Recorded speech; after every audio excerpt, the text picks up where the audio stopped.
Nous vous invitons à vous abonner si ce n'est pas encore fait, à activer la cloche pour être au courant de nos prochaines vidéos, à nous suivre sur nos réseaux Facebook, Instagram, adventiste.mq. Bon visionnage et prenez soin de vous. Amis internautes, famille en Jésus-Christ, bonsoir. C'est avec joie que je vous retrouve ce soir et notre réflexion est introduite par une question. En quoi la connaissance donne-t-elle la vie ? Cette question, nous la posons en miroir au texte d'Osée, chapitre 4, le verset 6 qui dit « Mon peuple périt parce qu'il lui manque la connaissance ». De quelle connaissance s'agit-il ? La connaissance de quoi ? On dit généralement que la connaissance humaine se situe sur deux plans. Au premier plan, la connaissance qui est basée sur l'activité sensorielle, et au second plan, la connaissance intellectuelle à laquelle les sens ne participent plus directement. Voyons rapidement comment nos connaissances s'élaborent sur chacun de ces deux plans. Au premier plan, tout d'abord, le fait que les sens participent à la connaissance, eh bien là aussi il y a deux niveaux. Niveau 1, les données sont recueillies, elles sont récoltées par les sens externes, la vue, l'ouïe, le goût, l'odorat, le toucher. Ces données ne restent pas à l'état brut, elles sont intériorisées. Il y a une prise de conscience de la sensation, une identification des objets et un classement. Savoir se servir de ces sens, c'est prendre connaissance du monde d'une manière particulière et exercer sur lui une action bien définie. Le propre des sens externes est la capacité de se rendre compte que les choses existent et la capacité aussi de distinguer les choses les unes des autres. Grâce aux sens externes, on peut aussi apprendre la morale par la pratique, comme le sens de la justice, même avec des petits-enfants. La connaissance est donc une véritable prise de possession du monde extérieur. Entre les données matérielles que sont la forme, la couleur, le goût, qui sont perçues par les sens externes et la raison, qui, elle, est de nature intellectuelle, il faut un intermédiaire, et ce sont les sens internes. Et là, on arrive au niveau 2. Les différentes données des 5 sens externes, elles sont recueillies par un sens unique appelé le sens commun. Son rôle est donc de recueillir toutes les sensations externes, d'en prendre conscience, de les comparer entre elles, de les associer et éventuellement de rapporter à un même objet des sensations appartenant à différents sens. Le sens commun est le sens de l'unité, de la cohérence. Ainsi, il fait le lien entre ma main qui tient un objet presque rond, à la surface lisse, le parfum de pêche, de térébenthine, de vanille que je sens en même temps, mon œil qui perçoit sa chair jaune foncé quand je coupe ou épluche, et puis le goût onctueux et sucré que je savoure. Vous avez trouvé de quoi il s'agit ? Il s'agit d'une mangue. Le fait de trouver, eh bien, c'est le résultat du travail du sens commun. La mémoire vient ensuite pour conserver les images et le sens. C'est cela qui permet à l'être humain d'adapter sa conduite aux circonstances particulières dans lesquelles il se trouve. Ainsi, les sens internes ne travaillent plus directement sur les objets extérieurs, mais sur les images qui sont intériorisées. Et l'esprit dispose de beaucoup de matière puisqu'il a emmagasiné beaucoup d'images. L'activité des sens internes prend le relais des sens externes, mais en approfondissant leur activité, en l'élargissant aussi. Et là, nous touchons maintenant au deuxième plan de connaissance.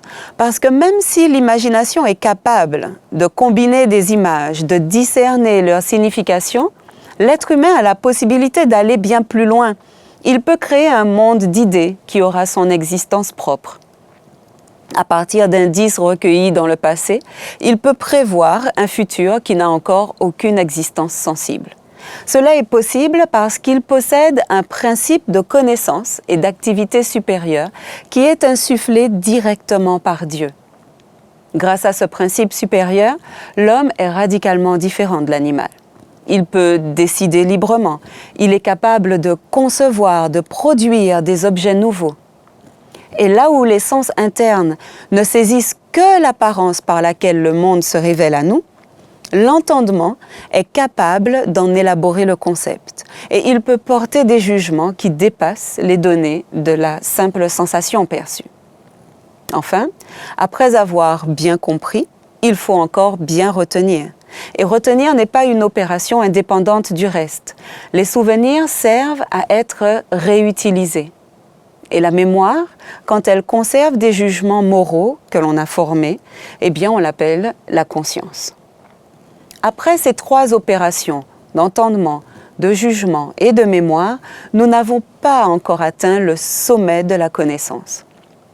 Il existe encore ce que les philosophes appellent l'entendement pur, cette étape ultime qui se trouve au-dessus des cheminements laborieux du raisonnement. Pour Comenius, dans son œuvre Pensophie, ce sommet de la connaissance n'est plus à la portée de tout le monde. Ne peuvent y atteindre que ceux qui se sont rendus experts dans les raisonnements ordinaires. Maintenant, ils arrivent à saisir beaucoup de choses sans être astreints à de pénibles argumentations. Je m'arrête ici pour cette première partie parce qu'à part ce qui vient d'être dit sur l'entendement pur qui n'est accessible qu'à une élite intellectuelle uniquement, eh bien tout le reste, la connaissance par les sens externes puis internes et la connaissance intellectuelle sont à la portée de nous autres. Alors comment se fait-il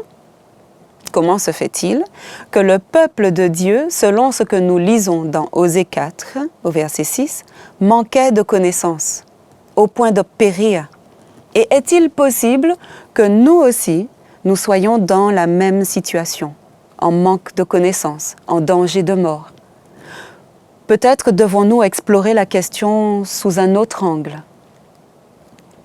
Dans le texte biblique, la racine hébreu du mot utilisé pour signifier périr indique l'action de cesser, couper, détruire ou encore être ravagé, être perdu par rapport à la manifestation de Dieu.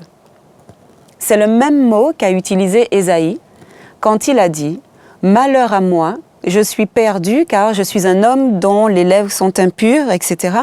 Et mes yeux ont vu le roi, l'Éternel des armées. » Osée prêche à un moment où le peuple d'Israël était en paix. Il y avait une grande prospérité matérielle. Et pourtant, spirituellement, le peuple était vraiment très bas. La corruption morale se trouvait à tous les niveaux de la nation. Osée dénonce l'égarement du peuple et il l'invite à la repentance avant que le jugement de Dieu n'arrive et que le peuple ne soit vaincu et déporté. Regardons ce qu'il dit. Écoutez la parole de l'Éternel, enfants d'Israël, car l'Éternel a un procès avec les habitants du pays, parce qu'il n'y a point de vérité, point de miséricorde, point de connaissance de Dieu dans le pays. Il n'y a que parjure et mensonge, assassinat, vol et adultère. On use de violence, on commet meurtre sur meurtre. C'est pourquoi le pays sera dans le deuil. Tous ceux qui l'habitent seront languissants, et avec eux les bêtes des champs et les oiseaux du ciel, même les poissons de la mer disparaîtront. Je vais un peu plus loin au verset 6. « Mon peuple est détruit parce qu'il lui manque la connaissance. Parce que tu as rejeté la connaissance, je te rejetterai, et tu seras dépouillé de mon sacerdoce. » Je m'arrête là. Ces paroles sont difficiles à entendre pour un peuple qui est supposé être proche de Dieu. La Bible donne deux raisons à cette situation. Et ce n'est pas le manque de prière, d'offrande ou de jeûne, même si toutes ces choses sont excellentes. Dieu parle deux fois pour se plaindre que son peuple périt. Une fois, c'est par manque de vision, et la deuxième fois, c'est justement par manque de connaissance. Ce sont là les deux sources de blocage que bien souvent, malheureusement, les enfants de Dieu ignorent ou encore négligent. Rappelons-nous, le peuple de Dieu est engagé dans un conflit qui le dépasse, ce conflit cosmique entre le Christ et Satan. Mais dans cette guerre, il lui manquait l'essentiel. Et le prophète le répète 3 fois. Verset 1, point de connaissance de Dieu dans le pays. Verset 6, mon peuple est détruit parce qu'il lui manque la connaissance. Et puis encore, tu as rejeté la connaissance, je te rejetterai. Le point faible du peuple de Dieu, c'est l'ignorance du caractère du Dieu vivant. Le peuple est en danger de mort parce qu'il lui manque la connaissance de Dieu. Alors on peut se poser la question, que fallait-il au peuple d'Israël pour qu'il ait cette connaissance? À l'époque d'Osée, il fallait des hommes et des femmes fidèles à Dieu, qui s'éduquent et éduquent la nation dans la crainte et le respect de Dieu. Et c'est encore le cas aujourd'hui. Alors, en quoi cette connaissance donne-t-elle la vie? Eh bien, avoir la vie, c'est sortir victorieux du conflit cosmique. Jésus, par son ministère, son sacrifice et sa résurrection, nous assure cette victoire. Et nous la remportons au moyen de la foi. Mais nous avons aussi besoin d'être éduqués. Dans l'Épître aux Romains, chapitre 15, verset 4, nous lisons que tout ce qui a été écrit autrefois a été écrit pour notre instruction, afin que, par la persévérance et par l'encouragement des Écritures, nous ayons l'espérance. Les Écritures nous aident à avoir l'espérance de la victoire, l'espérance de la vie abondante. Alors oui, nous comprenons l'importance de nous imprégner de la parole de Dieu. Et comme nous l'avons dit, pour le peuple d'Israël, il fallait des personnes qui connaissent le Seigneur et qui transmettent cette connaissance. Il nous faut à nous aussi de telles personnes. Et Dieu soit loué, il a suscité de nombreux auteurs, des croyants qui partagent nos valeurs, qui vivent dans notre temps et qui sont désireux de partager leur connaissance de Dieu. Ces auteurs sont édités par nos maisons d'édition et le département des publications se fait le relais, la vitrine de toute cette littérature écrite pour nous apporter la connaissance de Dieu. Le département des publications a pour but de promouvoir la bonne nouvelle de l'espérance à cette génération dans le monde entier. Et différentes publications du matériel sont disponibles ici, à la Martinique, en vue de cette mission et pour partager le bonheur du salut. Aujourd'hui, le ministère des Publications a encore pour mission d'encourager, d'accompagner tous ceux qui désirent aller à la rencontre de Dieu et trouver cette espérance qui change les cœurs, cette connaissance qui donne la vie.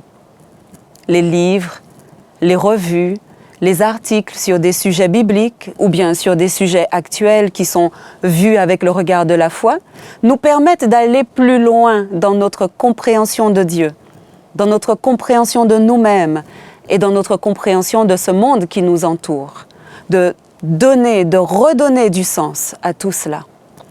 Lorsque l'on est croyant, on est intimement persuadé qu'un Dieu d'amour nous a créés avec un corps, mais aussi avec une intelligence intellectuelle, émotionnelle, capable de grandir, capable d'évoluer.